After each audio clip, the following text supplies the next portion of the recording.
India में कोई भी प्रॉपर्टी गलती से भी मत खरीद लेना, बहुत बड़ा फ्रॉड हो सकता है और आपके सालों की कमाई एक झटके में जीरो हो सकती है अगर आपने ये इंपॉर्टेंट डॉक्यूमेंट्स प्रॉपर्टी खरीदने से पहले चेक नहीं करे तो। पहला इंपॉर्टेंट डॉक्यूमेंट आता है सेल डीड। ये प्रूफ करता है कि प्रॉपर्टी ट्रांसफर हुई भी है या नहीं और किस कंडीशंस पर किससे खरीदी गई है। दूसरा इंपॉर्टेंट डॉक्यूमेंट होता है टाइटल चेन।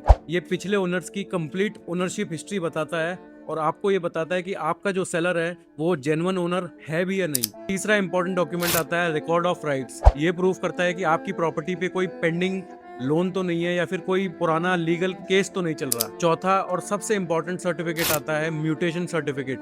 ये प्रूफ करता है कि आपकी प्रॉपर्टी गवर्नमेंट रिकॉर्ड्स में अपडेटेड है भी या नहीं। पांचवा डॉक्यूमेंट आता है लैंड यूज सर्टिफिकेट। ये प्रूफ करता है कि आपकी प्रॉपर्टी एग्रीकल्चर से रेजिडेंशियल या फिर कमर्शियल में कन्वर्ट करी गई है या नहीं, उसका सीएलयू हो रखा है या फिर नहीं हो रखा। छठा डॉक्यूमेंट आता है प्रॉपर्टी टैक्स रिसिप्ट्स। आपकी प्रॉपर्टी के सारे पेंडिंग ड्यूज क्लियर होने चाहिए, वरना ये बायर की प्रॉब्लम्स को बढ़ा सकते हैं। और अगर आप हाई राइज अपार्टमेंट बाय कर रहे हो तो आपको RERA registration, bank approvals, BBA, builder buyer agreement, occupancy certificate, ये सारी चीजें देखना और भी ज्यादा मैंडेटरी हो जाता है। अगर आपकी भी प्रॉपर्टी इन सारे पैरामीटर्स पर खरी उतरती है तभी जाके आगे प्रॉपर्टी लेने का डिसीजन लो। और अगर आपको भी इन सारे डॉक्यूमेंट्स का एक कंप्लीट पीडीएफ चाहिए तो नीचे कमेंट बॉक्स में कमेंट करो property and will share you the detail.